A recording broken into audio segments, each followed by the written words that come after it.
In this video, we are going to be talking about cabinets. I am clearly coming to you from a little ways in the future of our build. In fact, this is about a year after we finished our build.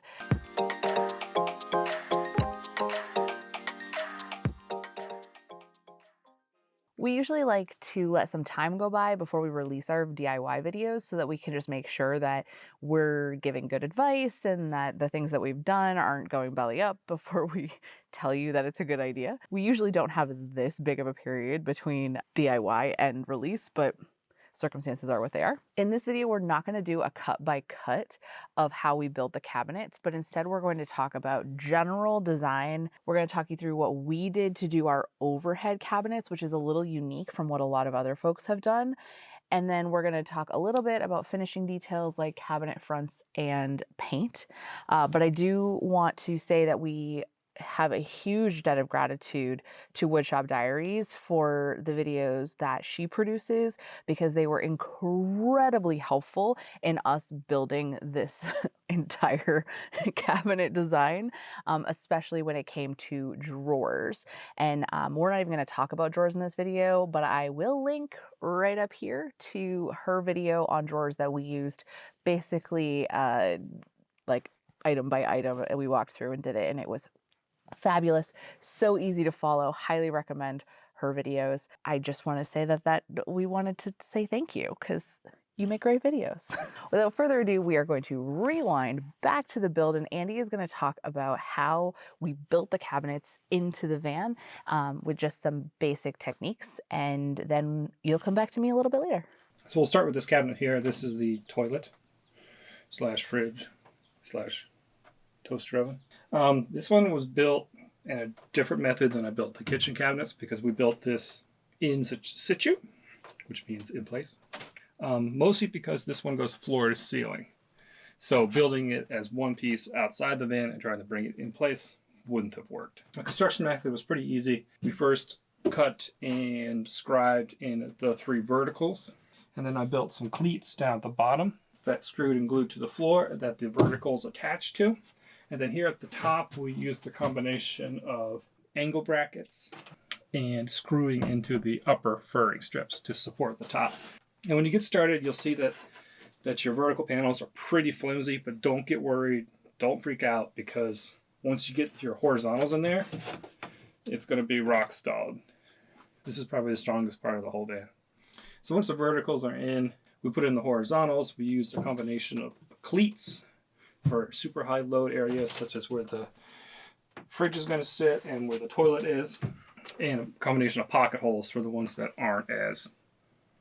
don't need to be as sturdy. We haven't currently put paneling on everything back here, because our plan was to put paneling in after the fact. So this is the fridge compartment, and this quite possibly might not have any paneling back here. It may just be open, because there'll be a fridge taking up most of the area. But here in the head compartment, or bathroom compartment, we did go with wood paneling, and this one is actually pretty thick. It's 1/2 inch, because we wanted to screw some hangers to hang like shower bags and things like that in the back. So this is one of the reasons this is a little different than what we're going to do in the rest of the van. And at the bottom is particularly different, because that's where the cassette toilet interfaces with the wall and the door on the outside. And we will talk about that in a separate video, all about poop. And this cabinet is made out of plywood, so we just used what was at Lowe's. It was a blonde wood 3/4. It was actually lighter than the 1/2 inch maple, so we decided to go that direction. Because it's plywood, the edges are nasty and ugly. So we used some of this iron-on, this is birch, edge banding. So you literally stick it on the side of the plywood, the edge of the plywood that you want to cover, and iron it on. That's it.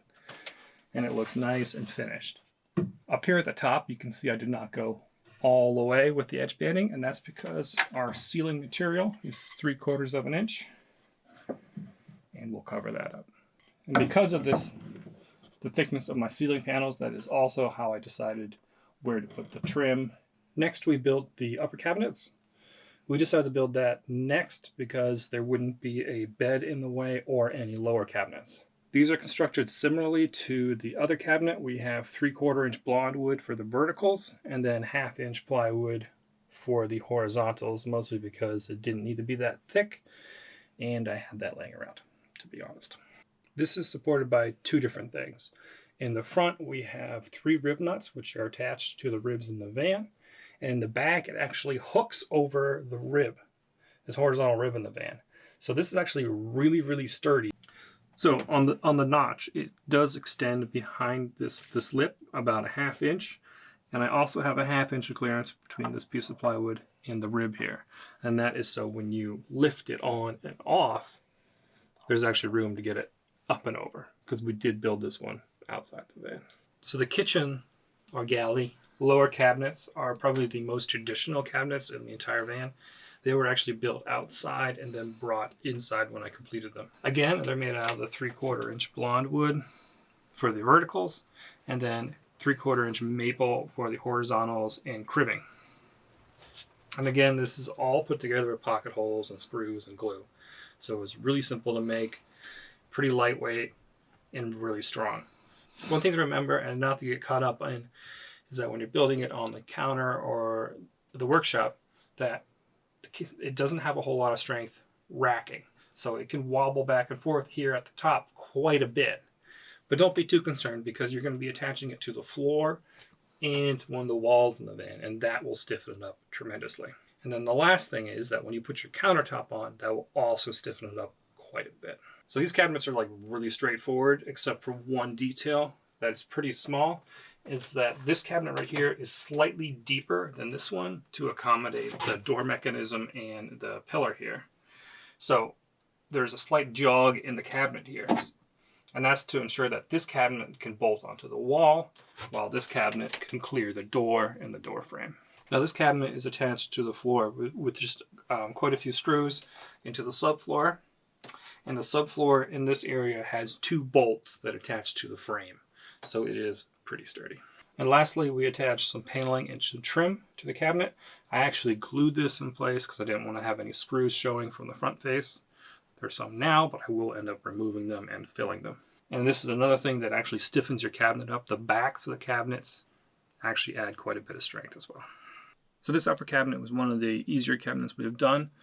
It was pretty simple to construct. The left edge or back edge attaches to the existing vertical cabinet, and this front edge, I made this weird looking piece of plywood that does 2 things. First, it's the edge of the cabinet, and then secondly, it picks up a few of the mounting bolts that were in the van when we bought it, because originally there was a divider here to keep all your tools and stuff from flying into the cab.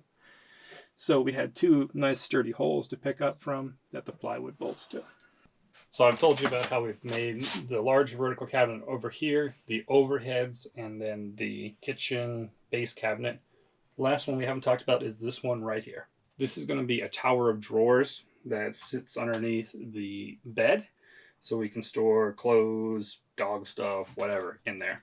Similarly constructed to the vertical cabinet, where the floor is actually the bottom of the cabinet. There's no cross bracing or anything like that. It is literally glued and screwed to the subfloor. And here at the top, it is screwed to our first bed rail. Additionally, this cabinet has no back. We're thinking if there's ever a reason that we need to be able to get to the garage from inside the van, that we can pull the drawers out and crawl through here. I don't know of an issue. I've heard of some of the doors latches getting stuck and having to come inside to service it. So that's something that we thought about and accounted for. The last piece of furniture to talk about is the bed. As you can see, we've kind of started this, but haven't completely finished it because we want to install the electrical system and the water system first. The structure is pretty straightforward. It is literally a piece of 3/4 inch maple hardwood plywood bolted to the rib. We took advantage of some existing bolt holes in the van to attach this to the rib. These holes here, here, and up front were all existing holes that we kind of opened up a little bit and put a bolt through. We used 3/8 bolts here. This last bolt here is actually an 8mm bolt that threads into a threaded connection. Again, we're going to use 2x4s like we did on the last van for the bed crosswise supports. because they're strong, light, and cheap. To attach the 2x4s to the plywood ends, I installed this ledger rail, which is glued and screwed to the 3/4 inch plywood. And then I also added these blocks on either side of the 2x4, and that keeps it from toppling over or wanting to twist. Eventually, we're going to screw them into the ledger rails on the edges, but right now I have them removable so we could do our wiring and plumbing. The bed platform is going to consist of 2x4 cross pieces and then a piece of 3/4 inch plywood on top. That will make it sturdy and spread the load of us laying here between all the studs. But I did just want to point out, I know we are doing a platform. On our last bed video, there was a lot of comments around having a mattress sit directly on plywood. We actually have a, what is it called? Hypervent. We actually have a hypervent airflow piece that goes on top of the platform and then the mattresses. So that is going to take care of that mold issue. And we never had any mold issues with the other scenario. And we used it primarily in the winter. So we were dealing with a lot of condensation. And we never really had issues. So just wanted to address that because that was a big thing that came up last time around. So platform bed, but we are going to do that little bit of hypervent. Okay, so back to present day and the finished product. I had my heart set on shaker style doors for the cabinets, and that was going to require quite a bit of work on our end, and it was something we've never done before. We started considering what the cost of materials would be, plus the cost of time would be, and we were also on a pretty strict time deadline. So according to our estimations, it would have been about $100 more to order them than it would have been in materials just to make them, and that does not include our time to make them. And when you look at Andy being able to work in his consulting job versus doing this, it made a lot more sense for us to just order them. So that's what we did. We ordered them from fastcabinetdoors.com. We are incredibly pleased with how fast it was. I think it was about 2 weeks from beginning to end. And also just the quality. They came beautifully finished in terms of like ready to paint. We didn't have to do any additional sanding or anything, but I did have to paint them. We did not get the painted option. They come freight, so that's something to keep in mind because that can be challenging depending on your situation. But we are very happy we went that route because I really am so pleased with the finished look of them. A couple tips if you're planning to do an order like this, or even if you're just planning to make your own. I actually saved these, but I made all of these like drawings and labeled every single door and drawer had a number, and we used that throughout all of the finish work. So like if this is drawer 9, so this drawer front was labeled 9 while it was being painted. The drawer itself, every piece of that was labeled with a 9 so that we could kind of assembly line put together the drawers. I highly recommend doing something like this. And this is also where we took all of the measurements for ordering. It's really, really, really important to like quadruple check your measurements because once you order, there's no take backsies. They're not going to take it back because it's all custom. We did make one mistake in our ordering, and that was that we had 2 doors that were supposed to be covering the head, but when we got them, we realized that they wouldn't open all the way because of this lip on our countertop. But more to come on that in a later video, but just know measurements are really important and keep that piece in mind as well. Your hallway has to be not any narrower than what your door is going to be because it won't open otherwise. So a couple quick things about painting, because I think that in order to get a build to look like that professional quality, paint is so incredibly important.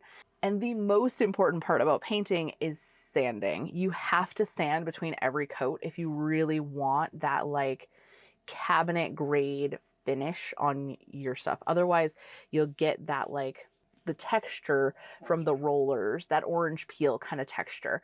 So good quality paint following the instructions on the paint in terms of temps and dry times, sanding between coats, are the big things. And I am a huge proponent of making sure you're using quality brushes and quality rollers.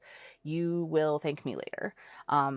It's really easy to just buy those little chip brushes, but they shed so much of their bristles that you'll find bristles in your paint and you'll end up doing more work repairing that unless you don't care.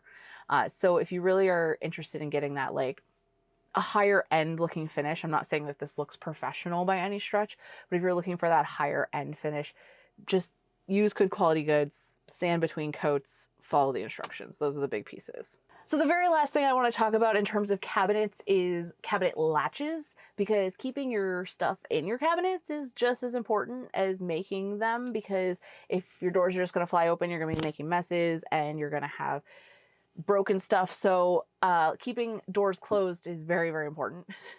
In these upper cabinets here and these upper cabinets here, this door here, they're all held in with pretty heavy duty magnets.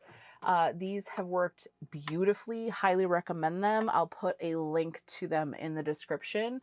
We love them. We also have struts that keep these doors open so they don't fall on your head, which is a lovely feature. This set of drawers and the drawer that's under the fridge are all kept in place with these pegs that Andy designed. They go in and they twist and lock so that the drawer, it goes through the outside of the cabinet and into the drawer wall. They work great and we haven't had any issues with them. And then the last thing that we use on these drawers, because the fact that these drawers are like forward backwards, they have a bigger like G-forces when we're stopping and accelerating. So they needed something a little bit heavier duty. And because of how they're set up, we couldn't go with the pegs because there was nowhere to reach pegs. So Andy designed these brackets that actually slide on the outside. So there's 2 screws in the side, and then these just go bloop and down in, and then they basically work as a guard so that these can't fly forward. All of the drawers also have soft close drawer slides, which does work to some extent to keep things from sliding, but there's enough stuff in these that they wouldn't be enough to keep them from sliding in big G-force situations. So obviously we need secondary closures, but it does help to have the soft closes. And in the overhead bin that has all of our electronics, we couldn't use magnets because heavy duty magnets and electronics do not go well together. So we have a different style bracket for that one. So this one slides on the outer edge and down in. Same concept as these ones, but just slightly different design because they go like out here instead of along the edge like this one does. We're gonna put up both of these bracket sets in our store, and we're also going to put the print file up for sale on our store as well, so you could print them your own if you have your own 3D printer. Otherwise, you can order them from us and we'll print them and send them to you. They work well. We've had no issues with breakage, and we've done some crazy stuff with these, so I've been really happy with them. And that is closures. So that is cabinets. If you have any questions, feel free to drop them in the comment section below and we'll do our best to answer them. And we will see you next time.